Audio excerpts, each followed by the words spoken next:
En fait, tu vois, il y a quelque chose qui est très symptomatique, c'est le fait de parler de ressources humaines, là où nous, on parle de richesses humaines. Ça peut paraître être juste, tu vois, un peu un jeu de mots, de la sémantique, mais en fait, c'est vraiment hyper éclairant. Quand je te dis ressources, tu vas penser à des ressources, tu vois, minières, peut-être pétrolières, enfin, en tout cas, quelque chose qui est en quantité finie. Et puis j'associe un coût, une ressource. Et voilà, une ressource, c'est un coût, c'est quelque chose qui a une quantité finie et c'est quelque chose qu'on exploite. En fait, considérer les personnes de ton organisation comme étant un coût avec une ressource finie, donc ce on va traduire par un potentiel fini et une notion d'exploitation, c'est quand même pas terrible dans la vision que tu te fais de ton équipe.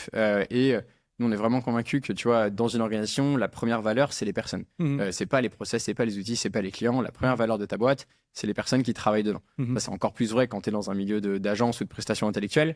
Mais globalement, je pense que ça s'applique vraiment partout. Il y a quelques boîtes qui tiennent grâce à des brevets, mais en fait, c'est quand même assez rare. Et derrière les brevets, il y a des personnes qui les ont inventés, quoi. Donc, la première richesse d'une organisation, c'est les personnes. À partir de ce constat-là, tu peux plus te contenter d'avoir une vision de ressources humaines et dire mes personnes, elles ont un potentiel qui est fini, donc elles ont un plafond de verre. Je vais les exploiter autant que je peux. Globalement, je vais pas forcément pouvoir aller beaucoup plus loin.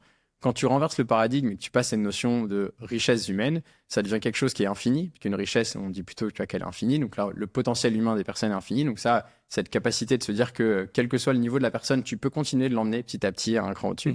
Qu'en plus, tu vas pas l'exploiter, mais tu vas la faire grandir. Tu vois, une richesse, généralement, elle s'exploite pas, elle se fait grandir, elle se fait fructifier. Enfin, tu vois, la sémantique qui est derrière est vraiment différente. Donc, on va faire grandir les personnes. Et en fait, rien que de voir le champ lexical de cette manière-là, ça te permet de changer un petit peu le rapport entre l'organisation et les personnes.